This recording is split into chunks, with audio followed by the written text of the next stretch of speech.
Bonjour à vous et bienvenue dans une autre capsule de Gaïa et du Boss. Avez-vous déjà entendu dire que le bambou est une fibre écologique ou encore une fibre super polluante? Je démystifie tout ça pour vous aujourd'hui.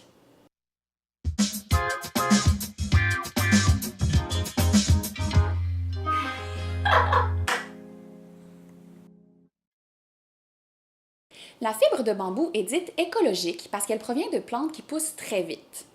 C'est donc un matériau qui est dit renouvelable et plusieurs pensent qu'il est naturel parce qu'il provient d'une plante. Cependant, le processus de fabrication de la fibre de bambou est en fait celui de la rayonne ou de la viscose, qui est une fibre synthétique super polluante. La production de la fibre de bambou contribue à la déforestation dans certains pays, comme l'Indonésie par exemple, et est très polluante parce qu'elle utilise des procédés hautement chimiques. Certains produits sont même toxiques pour la reproduction et causent divers problèmes de santé chez les travailleurs et les communautés environnantes. Aussi, la fibre de bambou est souvent dite antibactérienne. Cependant, il n'y a aucune recherche qui prouve que le textile soit réellement antibactérien, puisque cette propriété, qui est bel et bien contenue dans la plante, est complètement perdue durant le processus de fabrication. Un procédé plus écologique pour créer une fibre de bambou a été développé en Suisse, mais c'est encore le processus de viscose qui est le plus répandu sur le marché.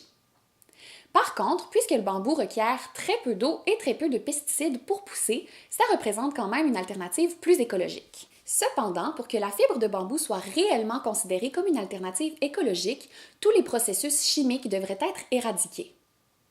Aussi, les producteurs textiles devraient clairement indiquer si la fibre a été produite selon le procédé de viscose ou non, tel qu'obligé par la loi en Norvège.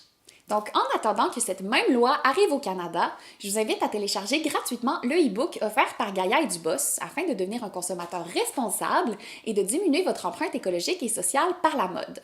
Donc, vous avez juste à cliquer sur le lien qui apparaît à l'écran. Donc, merci infiniment d'avoir regardé la capsule d'aujourd'hui. Je vous rappelle encore une fois qu'on a besoin de votre précieuse aide pour se faire connaître. Donc, si vous avez aimé la capsule, cliquez sur j'aime, partagez-la avec vos amis, puis laissez vos commentaires et vos questions. Je vous promets que je vais répondre au meilleur de mes connaissances. Et finalement, n'oubliez pas de vous inscrire à l'infolettre de Gaïa et du Boss pour recevoir nos futures publications et nouvelles. Et on se revoit dans une prochaine capsule. Bonne journée!